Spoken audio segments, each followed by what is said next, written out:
गोड चालीमध्ये मुक्ताबाईंनी विश्वाच्या पाठीवरती सगळ्यात पहिली मांडलेली संतत्वाची व्याख्या मयूर महाराजांनी आपल्या सगळ्यांच्या मनापर्यंत पोहोचवली. मयूर महाराज तिकडे गात होते,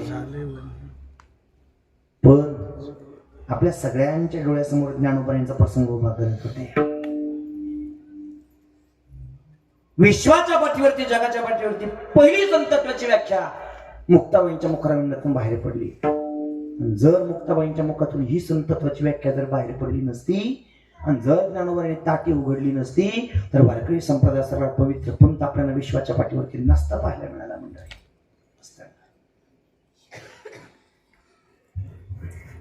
बालपणामध्ये आईचंही छत्र संपावं आणि बापाचंही छत्र संपावं. आई नावाचं अस्तित्वही संपलं, बाप नावाचं अस्तित्व संपलं. सकाळी सकाळी ज्ञानोबाई मोगऱ्याच्या झाडाखाली उभे असताना मुक्ताबाईंनी 6 वर्षाच्या मुक्ताबाईंनी ज्ञानोबाईंच्या कंबरीला मिठी मारावी. ज्ञानोबाईंना विचारावं, दादा रोज सकाळी उठताक्षणी आईचा आवाज कानावरती पडतोय दादा, बाबांची कृपा दृष्टी होते, पण आज सकाळी उठताक्षणी आईचाही आवाज कानावरती पडला नाही, बाबांची कृपा दृष्टी झाली नाही, कुठे गेले आई बाबा? आणि मग ज्ञानोबाईने सांगावं, मुक्ते आपली आई आणि आपले बाबा अशा ठिकाणी निद्राधीन झाले की त्या ठिकाणावरून परत त्यांना कोणी आणू शकत नाही. सोपान काकांच्या कानापर्यंत आवाज पोहोचावा आणि सोपान काकांनी पळत पळत पळत ज्ञानोबाईंपर्यंत येऊन पोहोचावं. ज्ञानोबाईंच्या कमरेला भेटत मिठी मारावी. ज्ञानदादा कुठे गेले रे आई बाबा? ज्ञानोबाईने सांगलं, सोपाना आपली आई आणि आपले बाबा अशा ठिकाणी निद्राधीन झाले की त्या ठिकाणावरून परत त्यांना कोणी आणू शकत नाही. सोपान काकांनी हंबरडा फोडला आणि 6 वर्षाच्या मुक्ताबाईंनी हंबरडा फोडला आणि दोघांचा हंबरडा कानावरती पडता क्षणी माझ्या ज्ञानोबाईंनी आभाळाकडे पाहावं आणि आभाळाकडे पाहून विश्वाच्या मालकाला सांगावं, देवा माया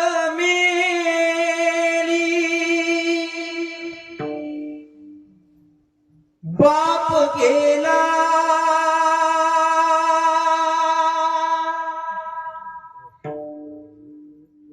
माय मेली, बाप गेला आता सांभाळी विठ्ठला, आता सांभाळी विठ्ठला. हे विठ्ठला, हे स्वामी, हे मालका, जीवनावर आई नावाचं अस्तित्व संपलं आणि बाप नावाचं अस्तित्व संपलं रे देवा. आई सुद्धा राहिली नाही आणि बापही राहिला नाही. आता सर्वस्व तूच आहे. आता सांभाळी विठ्ठला, आता सांभाळी विठ्ठला. सर्वस्व तूच आहे देवा. आई वडील निघून गेल्यानंतर आदर जीवनामध्ये शिल्लक राहिला नाही. आई वडील गेले तर ज्ञानोबाई 10 वर्षाचे होते. आई वडील गेले तर सोपान काका 8 वर्षाचे होते. आई वडील गेले तर मुक्ताबाई 6 वर्षाच्या होत्या आणि आई वडील गेले तर निवृत्तीनाथ दादा 12 वर्षाचे होते. एके दिवसाचा प्रसंग, मुक्ताबाईंच्या पोटाला भूक लागली, जोडी तयार केली, ज्ञानोबाईंच्या काकीमध्ये दिली. ज्ञानोबाईंना सांगावं, ज्ञानदादा अरे बघ ना रे, आळंदी तीर्थक्षेत्रामध्ये कोणी आपल्याला काही वाढतं का? भूक लागली रे पोटाला. आई बाबा गेले तर सोपाना जेवला नाही. आई बाबा गेले तर आपण कोणी अन्नप्राशन केलं नाही. जा आळंदी तीर्थक्षेत्रामध्ये काही भेटतंय का? ज्ञानोबाईंनी गळ्यामध्ये झोळी अटकावी आणि मंद मंद पावले टाकत टाकत टाकत आनंदी तीर्थक्षेत्रापर्यंत, गावापर्यंत जाऊन पोहोचावं. सिद्धपीठापासून दरवाजासमोर उभं राहून आवाज द्यावा, ओम भवती भिक्षां देहि. चांगल्या वृत्तीच्या समाजाने अन्न वाढावं, दुष्ट वृत्तीच्या समाजाने दरवाजे बंद करावे. पण मिळालेल्या मधुकरीमध्ये, मिळालेल्या अन्नामध्ये समाधान मानत ज्ञानोबांनी मंद मंद पावले टाकत टाकत टाकत टाकत आनंदाचे विचार मनामध्ये ठेवत सिद्ध भेटलेल्या रस्त्याने मार्गस्थ व्हावं. आणि मनातल्या मनात विचार करावा, आई बाबा गेले तर माझा सोपाना जेवला नाही, आई बाबा गेले तर मुक्ताई जेवली नाही, आई बाबा गेले तर निवृत्तनाथाला जेवले नाही. आज मिळालेल्या अन्नातून संतुष्ट होतील आणि पोटाची भूक भागेल. आनंदाचा विचार मनामध्ये असावा आणि मंद मंद पावले टाकत टाकत टाकत टाकत सिद्ध भेटाच्या रस्त्याने मार्गस्थ व्हावं. पण अर्ध्या रस्त्यामध्ये माधव शास्त्रीने आडवं यावं आणि माधव शास्त्रींनी काकीतली जोडी हिसकावून घ्यावी आणि ज्ञानोबांच्या कमरेमध्ये लाद घालावी. 10 दिवशी माझ्या ज्ञानोबांनी जमिनीवरती कोसळावं आणि मिळालेलं अन्न मातीमध्ये टाकावं. ब्राह्मणांच्या पुराने ज्ञानोबांना मारावं. ज्ञानोबांना राग यावा, क्रोध यावा, रिकामी जोडी उचलावी आणि झपाझप पावलं टाकत टाकत टाकत टाकत टाकत टाकत सिद्ध बेटापर्यंत येऊन पोहोचावं. रागामुळे कुटीमध्ये प्रवेश करावा, काठी बंद करावी. रागामुळे क्रोधामुळे योग वाटेल स्वतःच्या प्राणाचं उत्क्रमण करायला सुरुवात करावी. आता राहायचंच नाही हा उद्देश मनामध्ये ठेवावा आणि रागामुळे क्रोधामुळे स्वतःच्या प्राणाचं उत्क्रमण करायला सुरुवात करावी. आणि ज्यावेळेला एखादा योगी महात्मा स्वतःच्या प्राणाचं उत्क्रमण करतो त्यावेळेला अचानक निसर्ग कालचक्र बदललं जातं. आणि तशीच घटना घडली. ज्ञानोबा योगी होते, ज्ञानोबा स्वतःच्या प्राणाचं उत्क्रमण करत असताना अचानक निसर्ग कालचक्र बदलल्या गेलं आणि अशा वातावरणामध्ये 6 वर्षाच्या मुक्ताबाई आपल्या भावंडांचे पंचे धुण्याकरता, कपडे धुण्याकरता इंद्रायणी मातेच्या काठापर्यंत गेलेल्या होत्या. आणि कपडे धुवत असताना अचानक बदललेलं निसर्ग कालचक्र बघितलं आणि समजलं ज्या अचानक निसर्ग कालचक्र बदललेलं दिसतंय त्याची कोणीतरी योगी महात्मा स्वतःच्या प्राणाचं उत्क्रमण करतोय. कोण आहे ते पाहण्याकरता मुक्ताबाईंनी आहे त्या इंद्रायणी मातेच्या काठावरती योग ध्यान लावावं आणि जाणावं हा दुसरा तिसरा कोणी नसून हा कोणी आपला भाऊ आहे. आणि आपल्या भावाला थांबवण्याकरता 6 वर्षाच्या मुक्ताबाईंनी 10 वर्षाच्या ज्ञानोबांच्या अगोदर स्वतःच्या प्राणाचं उत्क्रमण करावं. मुक्ताबाईंचं वय किती होतं? 6 वर्षाचं. ज्ञानोबांचं वय किती होतं? 10 वर्षाचं. 10 वर्षाच्या ज्ञानोबांच्या अगोदर 6 वर्षाच्या मुक्ताबाईंनी स्वतःच्या प्राणाचं उत्क्रमण अगोदर करावं. कसं काय शक्य आहे? मुक्ताबाईंचं वय 6 वर्षाचं आणि ज्ञानोबांचं वय 10 वर्षाचं. 10 वर्षाच्या ज्ञानोबांच्या अगोदर कसं काय मुक्ताबाईंनी अगोदर प्राणाचं उत्क्रमण केलं? याचं कारण असं आहे, ज्ञानोबाई फक्त योगी आहेत पण मुक्ताबाई योग माया आहेत. विठ्ठल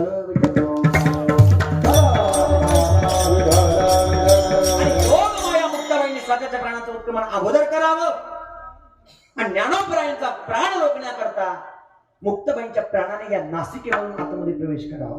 नासिकेमधून म्हणजे नाकामधून आतमध्ये प्रवेश करावा. ज्या वेळेला मुक्ताबाईंच्या प्राणाने या नाकामधून आतमध्ये प्रवेश केला त्यावेळेला ज्ञानोबरायांचा प्राण हा कंठापर्यंत आलेला होता. कंठापर्यंत आलेला प्राण आहे त्या जागी थांबला पाहिजे याकरता मुक्ताबाईंच्या प्राणाने ज्ञानोबरायांच्या कंठामध्ये आडवं झोपावं. ज्ञानोबरायांना सांगावं, दादा हे संपूर्ण जगाच्या अपराध जो पोटात घालतो तो संत योगी पावन मनाचा साही अपराध जनाचा. पण त्याही व्यक्तीवरती माझ्या मुक्ताबाईंच्या मनाचं समाधान झालं नाही म्हणून पुढची व्याख्या जन्माला आली. दादा ज्याच्याकडे अहंता नाही, ज्याच्याकडे ममता नाही, ज्याच्याकडे वासना नाही हे संत तोची जाणा जगी. दया क्षमा ज्याचे अंगी लोभ अहंता नाही म्हणा जगी विरक्त तोची जाणा. ही संताची व्याख्या ज्ञानोबांना ताटीच्या बाहेर काढण्याकरता मुक्ताबाईंच्या मुखरंगातून विश्वाच्या पाठीवरची पहिली व्याख्या बाहेर पडली. आणि या ज्या काही संतत्वाच्या व्याख्या आहेत त्या संतत्वाच्या व्याख्येमध्ये तंत बसणारे जे काही महात्मे आहेत, जे काही महाराज मंडळी आहेत त्यांना संत म्हणायचं, व्यर्थ कोणला संत म्हणायचं नाही. आणि असे जे महात्मे आहेत त्या महात्म्यांचे पाय धरण्याचा अट्टास नाथ बाबा तुमच्या आमच्या मनाला शिकवत आहे. पण ठीक आहे महाराज, समजलं आम्हाला संत नेमकं म्हणायचं तरी कोणाला, पण संतांच्या चरणावरती नतमस्तक झाल्यानंतर संत नेमकं करतात तरी काय?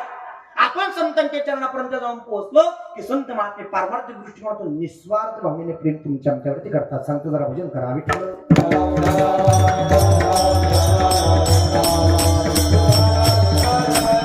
आपण एकाकी पवित्र भावनेने संतांच्या चरणापर्यंत जाऊन पोहोचलो की संत संत महात्मे निस्वार्थ भावनेने पारमार्थिक दृष्टिकोनातून आपल्यावरती प्रेम करतात. बोर झाले का तुम्ही? नाही ना? ऐका, संत महात्मे निस्वार्थ भावनेने प्रेम आपल्यावरती करतात. बारकाईने जर विचार जर केला तर तुमच्या आमच्या प्रत्येकावरती निस्वार्थ भावनेने प्रेम करणारे 2 वर्ग सांगितले. किती वर्ग सांगितले? 2 वर्ग सांगितले. पहिला वर्ग सांगितलाय व्यावहारिक वर्ग आणि दुसरा वर्ग सांगितलाय पारमार्थिक वर्ग. व्यावहारिक वर्गाचा विचार जर केला तर व्यावहारिक दृष्टिकोनातून 2च पात्र तुमच्या आमच्यावरती निस्वार्थ भावनेने प्रेम करतात आणि पारमार्थिक दृष्टिकोनातून विचार जर केला तर फक्त एकच पात्र तुमच्या आमच्यावरती निस्वार्थ भावनेने प्रेम करतात. या व्यावहारिक वर्गाचा विचार जर केला तर व्यावहारिक दृष्टिकोनातून 2 पात्र तुमच्या आमच्यावरती निस्वार्थ भावनेने प्रेम करतात. त्या 2 पात्रांपैकी पहिलं पात्र सांगितलंय आई नावाचं अस्तित्व, दुसरं पात्र सांगितलंय बाप नावाचं अस्तित्व. आईसारखं निस्वार्थ प्रेम आणि बापासारखं निस्वार्थ प्रेम व्यावहारिक दृष्टिकोनातून कोणी तुमच्या आमच्या जीवनात करत नाही. करतं का कोणी? असं तर मला सांगा, उद्यापासून कीर्तनात प्रवचनात सांगायचं आहे. नाही करत कोणीच आपल्यावरती. हे माझ्या मनाचं नाही, संत साहित्यातल्या पुराण. स्वतःच्या मनातला लाभ बाजूला ठेवून, स्वतःच्या मनातला स्वार्थ बाजूला ठेवून निस्वार्थ भावनेने प्रीत करणारं पात्र, निस्वार्थ भावनेने प्रेम करणारं पहिलं पात्र सांगितलंय आई नावाचं अस्तित्व. ऐसे कळवळ्याची दादी, ऐसे कळवळ्याची दादी,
ऐसे कळवळ्याची दादी,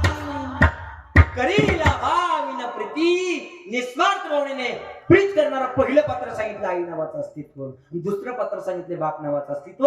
यालाही समर्पक पुरावा जगद्गुरु तुकोबा यांचा. जगद्गुरु तुकोबा म्हणतात, बाप करी जोडी लेकुराची ओढी, आपुली पुरवंडी वाळवणी एकाएकी केला निराशचा धनी. जास्त मला विषयांतर करायचं नाही, फक्त थोडासा स्पर्श करतो पुढे सरतो. ऐका, आई नावाचं अस्तित्व आणि बाप नावाचं अस्तित्व निस्वार्थ भावनेने अखेरच्या श्वासापर्यंत आपल्यावरती प्रेम करतो. अलीकडच्या काळामध्ये जरी आपल्याला असं वाटत असेल, हे मी केलं, हे मी केलं, मी गाडी घेतली, मी बंगला बांधला, मी ऐश्वर्य कमावलं, मी श्रीमंतीपर्यंत जाऊन पोहोचलो, पण थोडासा अलगद मीपणा तुमच्या आमच्या ठिकाणचा उचलायचा, बाजूला ठेवायचा. थोडेसे डोळे बंद करून बालपणामध्ये जायचं. ज्यावेळेला आम्हाला प्रत्येकाला स्वतःच्या तळपायावरच्या सुद्धा भरभक्कमपणे उभं राहता येत नव्हतं, त्यावेळेला स्वतःचा स्वार्थ बाजूला ठेवून, लाभ बाजूला ठेवून आपण जेवढं जग पाहिलं नाही त्याच्यापेक्षा जास्त जग आपल्या लेकरा बाळांनी पाहिलं पाहिजे. याकरता भरभक्कमपणे स्वतःच्या हाताने आधार देत स्वतःच्या तळपायावरती उभं करणारं अस्तित्व तुमच्या आमच्या प्रत्येकाच्या जीवनातलं आई नावाचं अस्तित्व आणि बाप नावाचं अस्तित्वच आहे. आता जरी अलीकडच्या काळामध्ये आपल्याला वाटत असेल, मी हे करतो, मी ते करतो, मी पळापळ करतो, माझ्यामुळे हे सगळं घडतंय, पण आपण सर्व शून्य मंडळी. किती जरी कमवलं आणि किती जरी राबलो आणि किती जरी कमवण्याचा प्रयत्न केला तरी कमवत असताना शब्दाची थाप पाठीवरती टाकण्याकरता आई नावाचं अस्तित्व आणि बाप नावाचं अस्तित्व आपल्या जीवनामध्ये नसेल तर आपण कमवलेलं सगळं शून्य आहे. अखेरच्या श्वासापर्यंत निस्वार्थ भावनेने प्रेम करतात आई वडील आपल्यावरती. मी मुद्दाम हा विषय मांडलाय.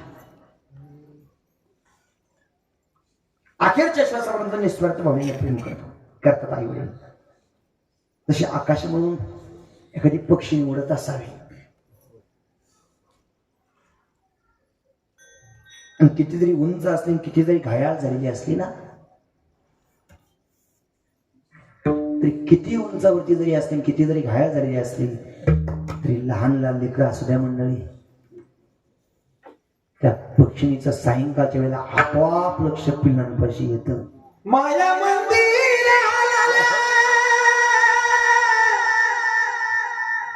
लागे केस फुटाया. वा वा, जय हो. माया मंदिर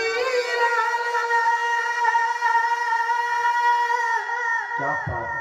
लागे केस फुटाया. आज धाया पक्षी जाई बिराना भेटा. आज धाया पक्षी जाई बिराना भेटाया.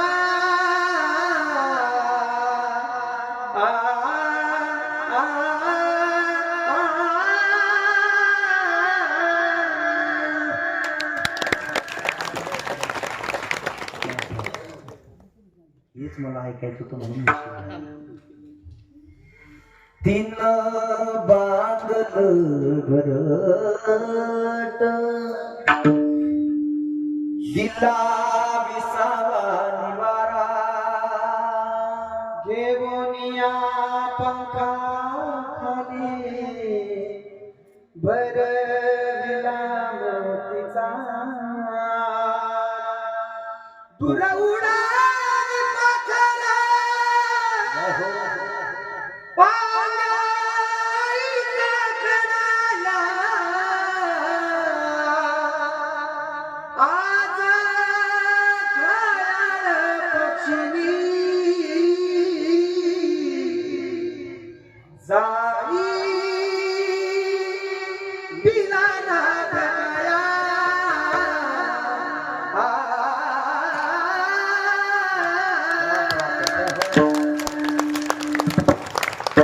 अखेर या श्वासापर्यंत निस्वार्थ राहणे.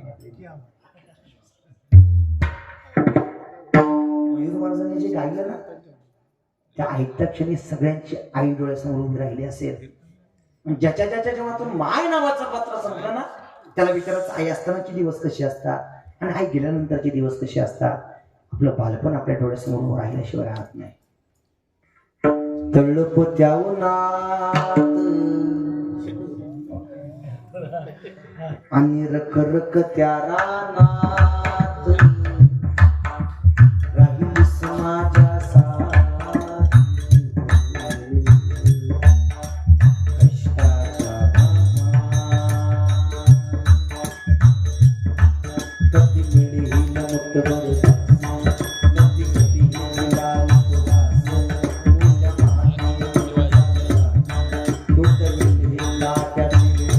आई माझी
गोड आवाजाने खऱ्या अर्थाने सुरुवात केली. माझा सांगण्याचा मुद्दा चालू होता, व्यावहारिक दृष्टिकोनातून हे दोन पात्र तुमच्या आमच्यावरती निस्वार्थ भावनेने प्रेम करतात. एक तुमच्या आमची जन्मदाती आई आणि दोन तुमच्या आमची जन्मदाती वडील. जसे व्यावहारिक दृष्टिकोनातून आई वडील तुमच्या आमच्यावरती प्रेम करतात, तसं पारमार्थिक दृष्टिकोनातून संत नावाचं अस्तित्व तुमच्या आमच्यावरती प्रेम करतं. तुमचा आमचा प्रपंच सार्थ केला गावा या करता आई वडील तुमच्या आमच्यावरती जसे प्रेम करतात, तसा तुमचा आमचा परमार्थ सार्थ केला गावा या करता संत नावाचे आई बाप तुमच्या आमच्यावरती निस्वार्थ भावनेने प्रेम करतात. पण त्यांनी तुमच्या आमच्यावरती प्रेम करावं याकरता आपण त्यांच्या चरणापर्यंत जाऊन पोहोचणं तुमचं आमचं प्रत्येकाचं कर्तव्य आहे. आणि संतांच्या चरणापर्यंत पोहोचत असताना, संतांच्या चरणावरती पवित्र माथा टेकवत असताना संत कोणत्या जातीचे आहे आणि कोणत्या धर्माचे अजिबात पाहू नका म्हणणं नाही पाहिजे. खूप मोठा दोष आहे. अलीकडच्या काळामध्ये आपण जाती जातीनुसार धर्मानुसार संत महात्मे वाटून घेतले आणि महापुरुष वाटून घेतले. पण मंडळी, एवढं वाक्य जाता जाता घरी घेऊन जा. आजच्या कीर्तनामध्ये एवढं वाक्य जरी घरी घेऊन गेले तरी आजचं कीर्तन सार्थकी लागलं. या जगाच्या पाठीवरती जीवन जगत असताना, संतांकडे पाहत असताना जातीपातीच्या चष्म्याकडून म्हणून कधीच पाहू नका. कारण संतांनी जर आपल्याकडे जातीपातीच्या चष्म्यातून पाहिलं असतं तर अनेक मंडळी वंचित राहिली असते. नाही, संतांनी तुमच्या आमच्याकडे जातीपातीच्या चष्म्यातून कधीच पाहिलं नाही. ज्ञानोबरायांनी तुमच्या आमच्याकडे जातीपातीच्या चष्म्यातून पाहिलंच नाही. ज्ञानोबरायांचा पुरावा आहे. ज्ञानोबरायांबद्दल नाथबाबा वर्णन करतात. नाथबाबा म्हणतात, न पायाती कुळाचा विचार,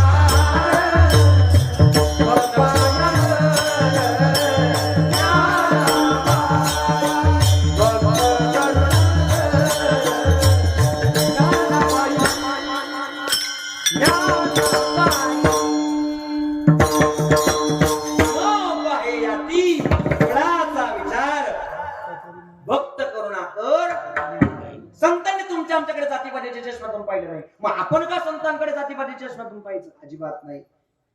जसं म्यानातून तलवार बाहेर काढल्यानंतर युद्धाला फक्त तलवारीचा उपयोग केला जातो, म्यान आहे त्या जागी ठेवलं जातं. तसं संत कोणत्या जातीचे आहे, कोणत्या धर्माच्या अजिबात पाहू नका. संतांची जात थोडीशी बाजूला ठेवा. संतांच्या जातीची आपल्याला घेणं देणं नाही. संतांच्या फक्त ज्ञानाशी तुम्हाला घेणं देणं नाही. कबीर महाराज वर्णन करतात. कबीर महाराज म्हणतात, जाति न पूछो साधु की, पूछ लीजिए क्या, मोल करो तलवार का, पट रहे दो म्यान कबीरा, पट रहे दो म्यान.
नाही विष्णुदासा निर्णय हा ऐसा वेदशास्त्र. संत महात्म्यांकडे पाहत असताना, त्यांच्या चरणावरती नतमस्तक होत असताना, त्यांच्या चरणावरती पवित्र माथा टेकवत असताना संत कोणत्या जातीचे आहे, कोणत्या धर्माचे आहे अजिबात पाहू नका. आपण वारकरी संप्रदायाच्या अनुषंगाने जीवन जगतोय ना, याच वारकरी संप्रदायामध्ये अनेक जातीचे आणि अनेक धर्माचे संत महात्मे होऊन गेले. पण संतांकडे पाहत असताना कधी जातीपातीच्या चष्म्यातून पाहू नका. कबीर मोमीन लतीफ मुसलमान सेना नावी जाण. विष्णुदास अनेक पुरावे आपल्याला पाहायला मिळतील, पण भगवंत नसतं त्यांच्याकडे कधी जातीपातीच्या चष्म्यातून पाहिलं नाही. तुम्ही आम्ही सगळेजण सामान्य जीव आहे, म्हणून संतांच्या ज्ञानाशी तुम्हाला आम्हाला घेणं देणं आहे. आणि संतांच्या सानिध्यात राहून देवाची प्राप्ती करून घेण्याकरता आपला पवित्र माता संतांच्या यादीमध्ये तंतोतंत बसणाऱ्या संतांच्या चरणावरती टेकून हरीची प्राप्ती केली पाहिजे. याकरता अभंगाच्या पहिल्या चरणामध्ये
असं वाटतं ऐकतच राहावं. हा? अरे बापरे 15 मिनिटच राहिले बरं का आपल्याकडे. मंडळी एवढी रोज कधी कधी असं भेटत 8 दिवसातून 1-2 वेळेला फक्त अशी साथसंगत भेटते बा. काही काही ठिकाणी वादक चांगले असतात तर गायक चांगले नसतात, गायक चांगले असतात तर वादक चांगले नसतात. पण आज दुग्ध शर्करा योग एवढा भारी आहे, वादकही गोड आहे आणि गायकही गोड आहे आणि तेवढे तुम्ही श्रोते सज्जन सुद्धा गोड आहे. म्हणजे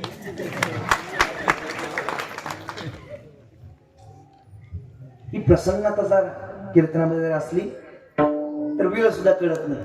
अतिशय गोड रंगदेवता आणण्याचं काम गुरुजन करतात. अतिशय गोड आवाजामध्ये आणि गोड स्वरामध्ये गोड चालीमध्ये महाराष्ट्रात सध्या ट्रेंडिंग असणारी चाल अतिशय गोड आदरणीय मयूर महाराजांनी आपल्याला कानापर्यंत पोहोचवली, मंत्रमुग्ध केलं. अभंगाच्या पहिल्या चरणामध्ये नाथबाबा वर्णन करतात. नाथबाबा म्हणतात, जन हो माय बाप हो, देवाची प्राप्ती करून घेण्याकरता एक सगळ्यात सोपा उपाय, संतत्वाच्या यादीमध्ये तंतोतंत बसणारे जे संत महात्मे आहेत त्या संतांचे पाय धरा. मग जास्त संतांचा तुमच्या मनापर्यंत पोहोचवण्यापेक्षा लांब जाण्यापेक्षा आताच 14 तारखेच्या विश्वगुरु संत श्रेष्ठ निवृत्तीनाथांचा पौषवारीचा सोहळा ना मंडळी या त्र्यंबकेश्वरला आणि पवित्र माता संतांच्या चरणावरती टेकवा. संतांच्या चरणावरती एकदा की पवित्र माता टेकवला की संत महात्मा आपल्याला जवळ घेतात. लावून या हात गुरुवारीला माथा आणि सांगितले चिंता न करावी. त्या उक्तीनुसार संत महात्मे तुमच्या आमच्यावरती उपकार करतात, पण त्यांनी तुमच्या आमच्यावरती उपकार करावेत याकरता पवित्र अंतकाने त्यांच्या चरणापर्यंत जाऊन पोहोचणं आणि त्यांचे आशीर्वाद मिळवणं, उपकार करून घेणं तुमचं आमचं प्रत्येकाचं कर्तव्य आहे. मला सांगायला आनंद वाटेल की दरवर्षी आपल्या परिसरामधून आदरणीय वंदनीय कृष्णाजी माऊलींच्या आशीर्वादाने आणि यशोदा अक्कांच्या शुभाशा मार्गदर्शनाखाली सुंदर असा सोहळा निवृत्तीनाथांच्या भेटीला दरवर्षी पौषवारीच्या निमित्ताने येत असतो. एवढा शिस्तबद्ध, बरोबर एका लाईनीत, एकही व्यक्ती इकडं तिकडं नाही, बरोबर एका लाईनीत शिस्तबद्ध आणि स्वच्छता राखीत एक एक गावामध्ये मुक्काम करत करत करत करत माझ्या विश्वगुरूंच्या चरणापर्यंत येऊन पोहोचत असतो. आपल्याला खूप मोठी संधी मंडळी. काही नाही, किती तारखेला प्रस्थान आहे? 6 तारखेला प्रस्थान आहे. जायकवाडीवरून 6 तारखेला आणि उतरून 3 तारखेला प्रस्थान आहे. या आनंद, एवढा आनंद आहे तो आनंद घेण्याकरता आपल्या मनाला सांगितलं पाहिजे, नाचत जाऊ त्याच्या गावास खेळया, सुख देईल विसावारे. अगोदरच नाही, फक्त तेवढंच. एवढा आनंद आहे मस्तपैकी भजनामध्ये तल्लीन होऊन निवृत्तीनाथांच्या चरणापर्यंत येऊन पोहोचा आणि विश्वगुरु संत श्रेष्ठ निवृत्तीनाथांच्या चरणावरती पवित्र माथा टेकवा.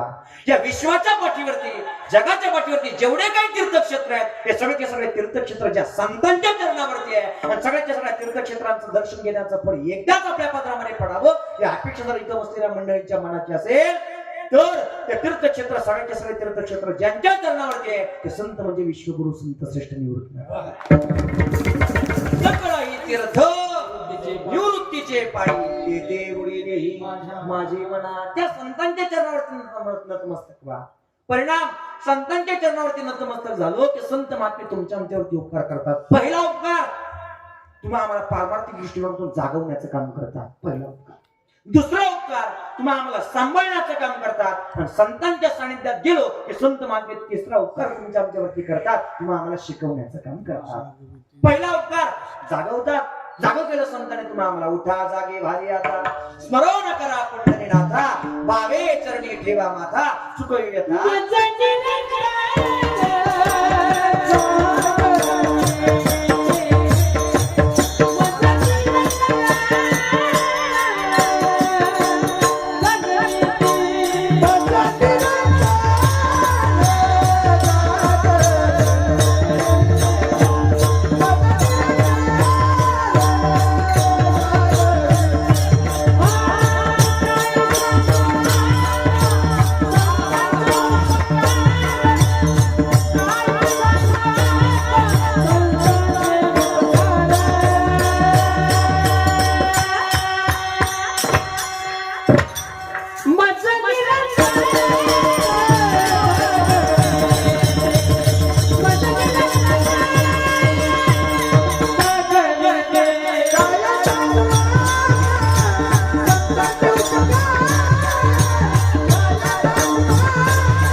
संतांचे उपकार मज निरंतर जागविते संत जागवतात.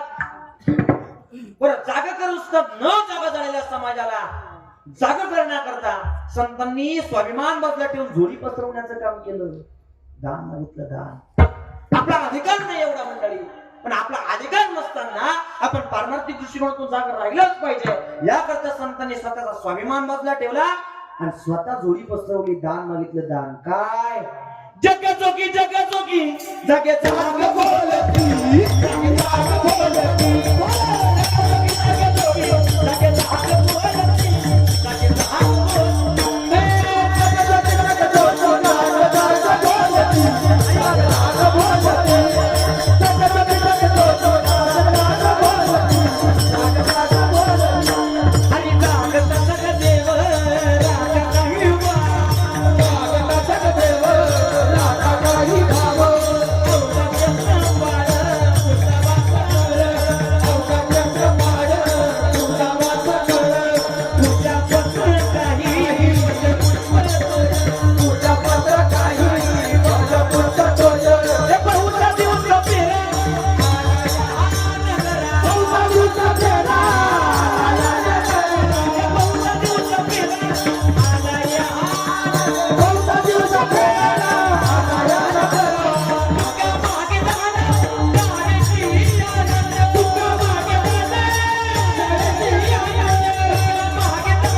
तुका महागे दहान द्यावे जी आनंद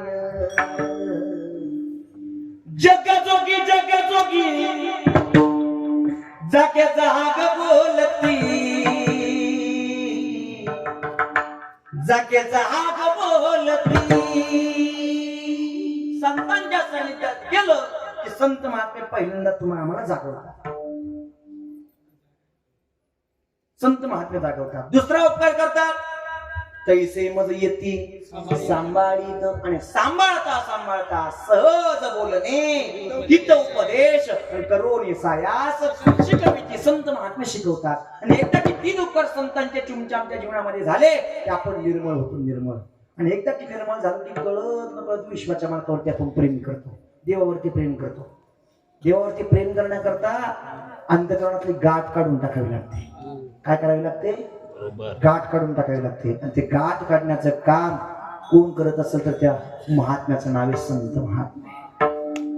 आणि म्हणून तुमच्या आमच्या अंतःकरणातला मळ काढून टाकण्याकरता, गाठ काढण्याकरता पवित्र माता संतांच्या चरणावरती पूर्ण भावाने, पूर्ण विश्वासाने, पूर्ण श्रद्धेने टेकवावा.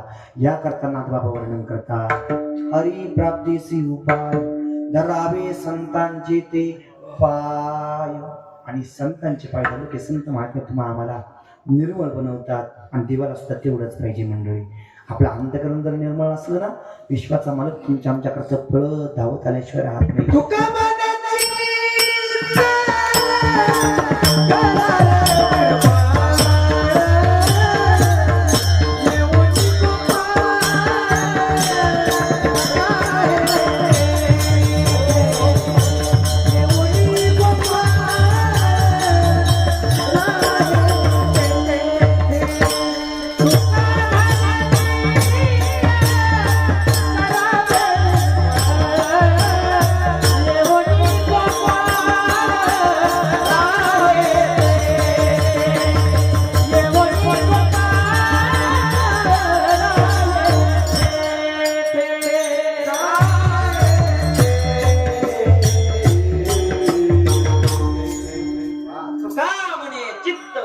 करारे निर्मळ परिणाम. देवाला बोलवावं लागत नाही, स्वतः भगवान परमात्म्याला आपल्यापर्यंत यावं लागतं आणि आपोआप भेट द्यावी लागते.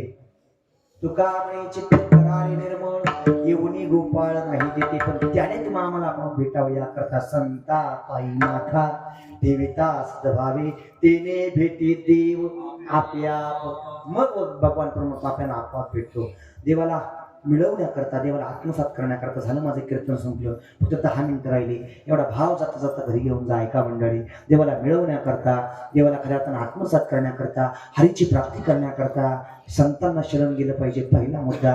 आणि एकदा की संतांच्या सानिध्यात गेलं की संत महात्मे तुम्हा आम्हाला निर्मळ करतात. आणि निर्मळ केलं की आपले कर्म शुद्ध होतात, कर्म चांगले होतात. आणि आपलं मन निर्मळ झाल्यानंतर आपलं अलगद प्रेम विश्वाच्या मातेच्या चरणावरती ठाम बसतं. खऱ्या आपले जर कर्म चांगले असतील आणि निर्मळतेने आपण जर देवावरती प्रेम केलं तर विश्वाचा मालक तुमच्या आमच्याकरता धावत पुढत आल्याशिवाय राहत नाही, आपल्यास झाल्याशिवाय राहत नाही. फक्त कर्म शुद्ध पाहिजे. महाभारतामध्ये एक मातामावी होऊन गेली, बारकाणे आहे का? 5 पांडवांची पत्नी पांचाली, द्रौपदीचं नाव. काही नव्हतं द्रौपदीकडे. यावेळेला द्यूत खेळले पांडव आणि कौरव, त्यावेळेला पांडवांकडून पत्नी सुद्धा हारली गेली, काही राहिलं नाही पांडवांकडे. आणि पतीचा सुद्धा आधार द्रौपदीच्या जीवनामध्ये राहिला नव्हता, काही उरलं नव्हतं. त्या द्रौपदीचा प्रसंग, कर्म चांगले होते आणि विश्वाच्या मार्गावरती प्रेम होतं, म्हणून भगवंताने पळत पळत द्रौपदी करता यावं. एक अंधाळा साधू गंगामायामध्ये स्नान करत असताना त्या अंधाळ्या साधूच्या कमरेची लंगोट सुटली आणि पाण्याच्या प्रवाहामध्ये वाहून गेली.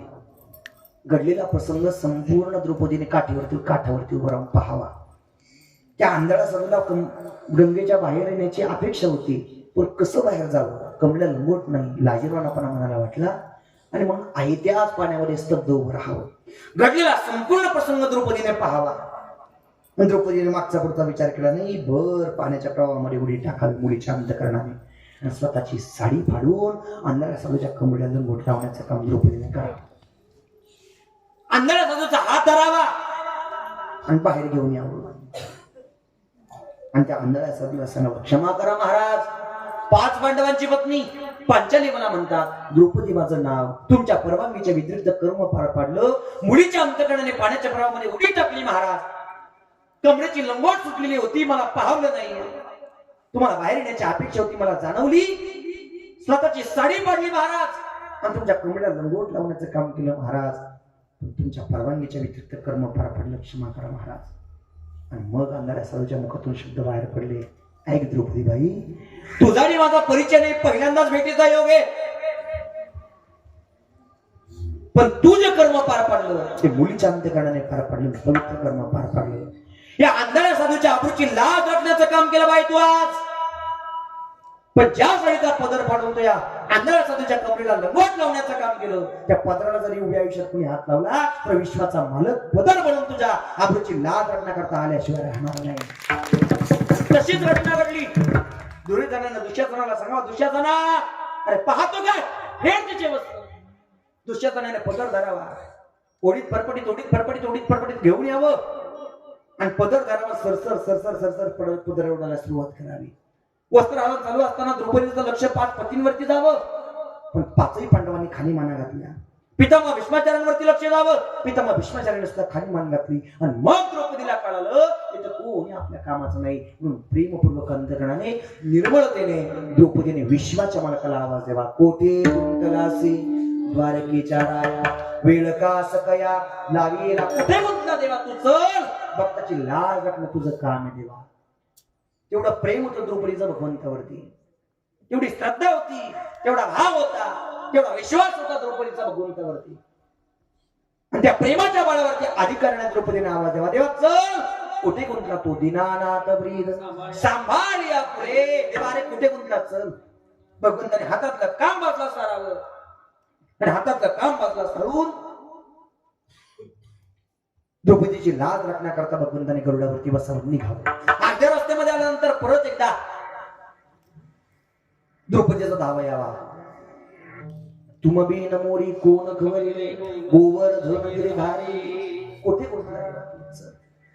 आणि मग भगवंताने गरुडाला सांगितलं, गरुडा तू इथंच थांब, तुझा वेग कमी पडायला लागला. गरुडाला पाठीमागे टाकलं, त्वरा झाली गरुडा, टाकी येणे मागे. द्रौपदीच्या पाठीमागे भरभक्कमपणे भगवंताने उभं राहावं आणि दुःशासनाला सांगा, दुःशासना ओढ तुला किती ओढायचे. स्वतः भगवंताने वस्त्र हरणे वस्त्र कैसी लाली बाबूजी, वस्त्र हरणे वस्त्र कैसी लाली बाबूजी, हरी वस्त्रे हरणे वस्त्रे कैसी लाली बाबूजी,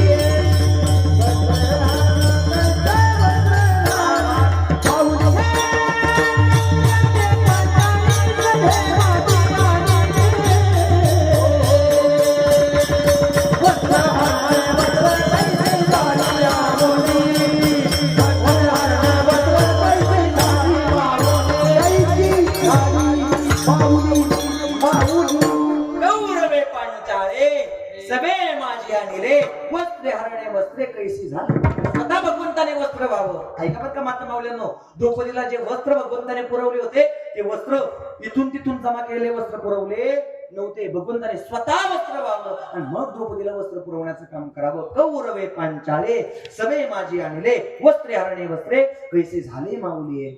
आणि मग दुःशासनाला सांगावं, दुःशासना ओढ तुला किती ओढायचे. शेवटी दुःशासन ओढता ओढता थकला भागला, जातकी जागी खाली बसला, माघार घेतली. मला सांगण्याचा मुद्दा इथपर्यंतच होता.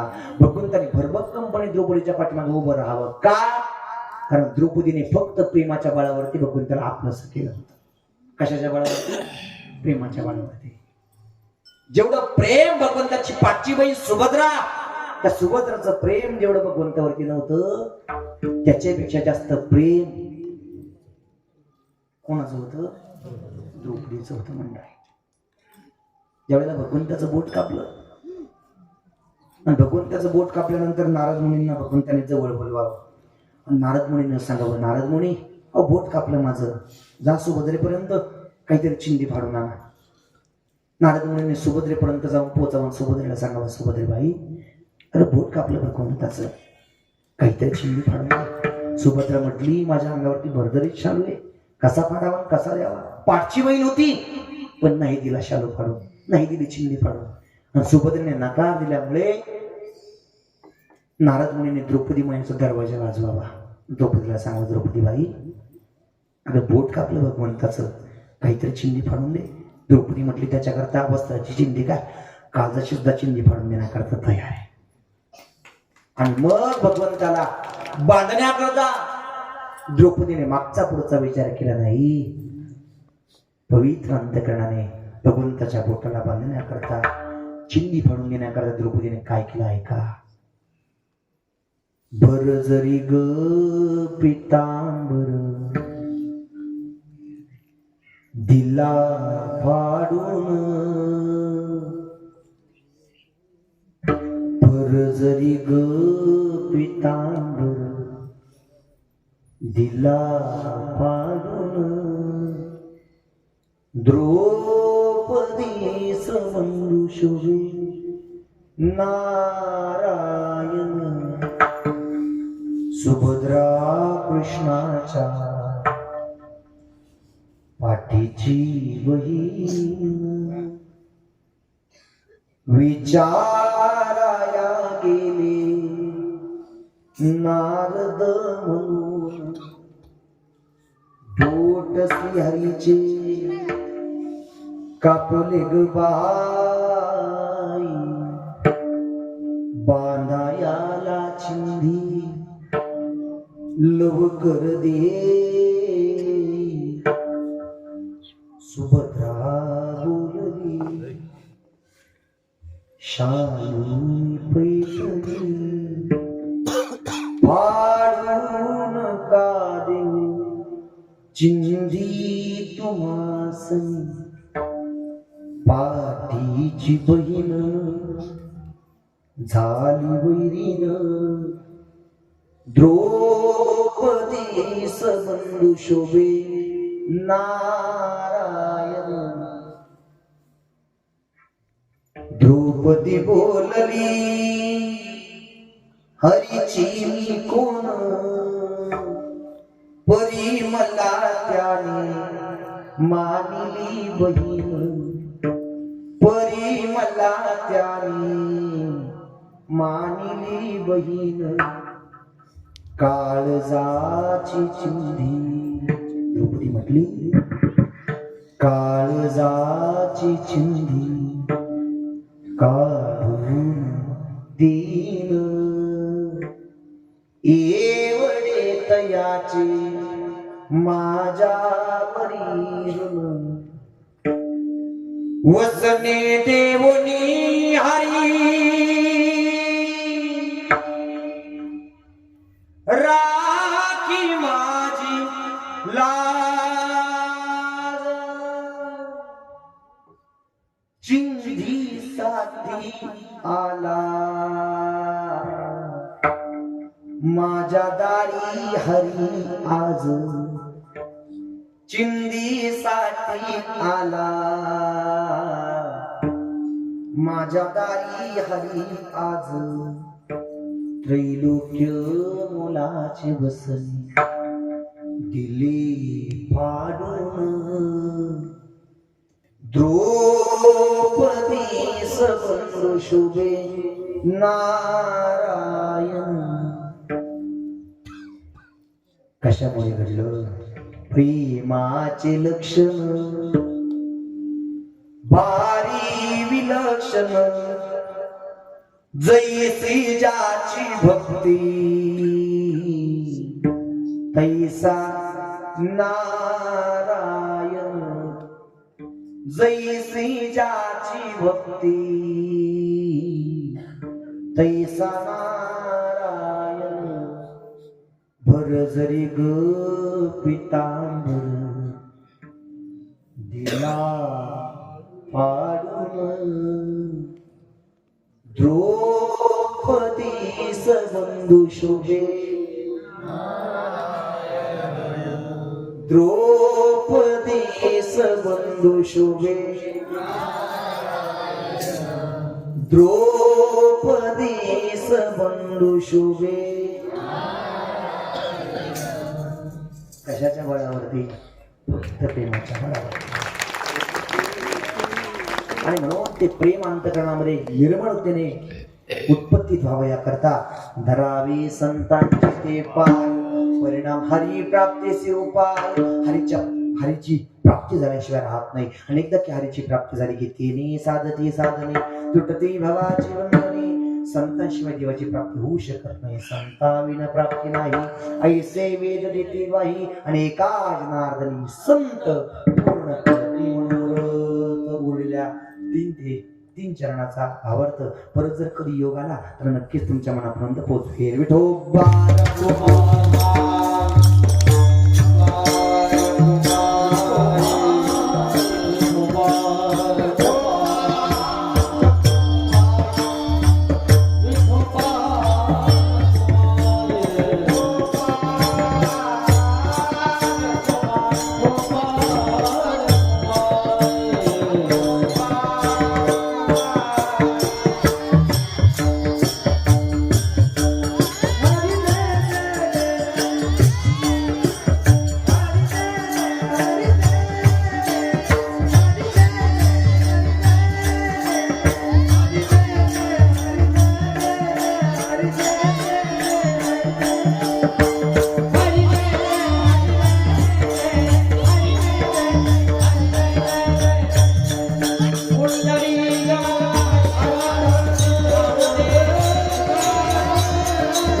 यथामर्यादा अवकाशा भंगावरती बोलण्याचा प्रयत्न केला. सगळंच बरोबर आहे असं अजिबात म्हणणार नाही, पण जे जे काही योग्य वाटते ते जाता जाता प्रत्येकाने घरी घेऊन जा. असलं ते माझ्या बुद्धीची दोष आहेत, बरोबर असेल त्या आनंदीची फुले त्याबरोबर यांचा समजा वाक्याचं मला परत द्या. बोलता बोलता तर एखादा शब्द चुकीचा गेला असेल तर उदाहरण करण्याने माफ करा, पुन्हा कधीच बोलणार नाही. बोलता बोलता 5 मिनिटं तुमच्या सगळ्यांची जास्त घेतली बरं का, क्षमा मागतो. एकदा माझ्या विश्वगुरु श्रीत निवृत्त नारायणांचं भजन आपल्याला सगळ्यांना. एवढे गोड आवाजाची माणसं आहे माझी काय.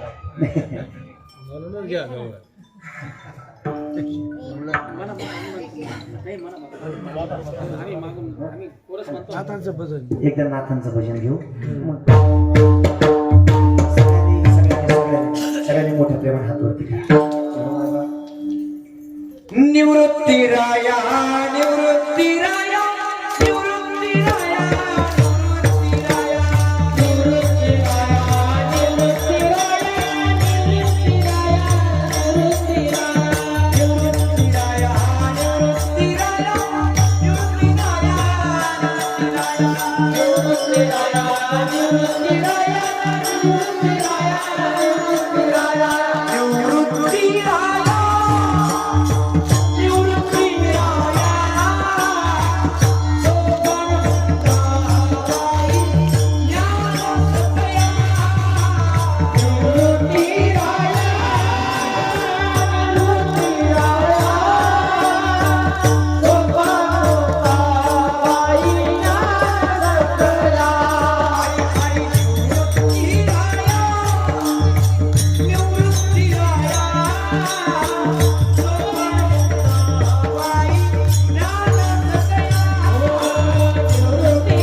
विश्वगुरु श्रेष्ठ युष्णकारांच्या चरणावरती समर्पित करतो.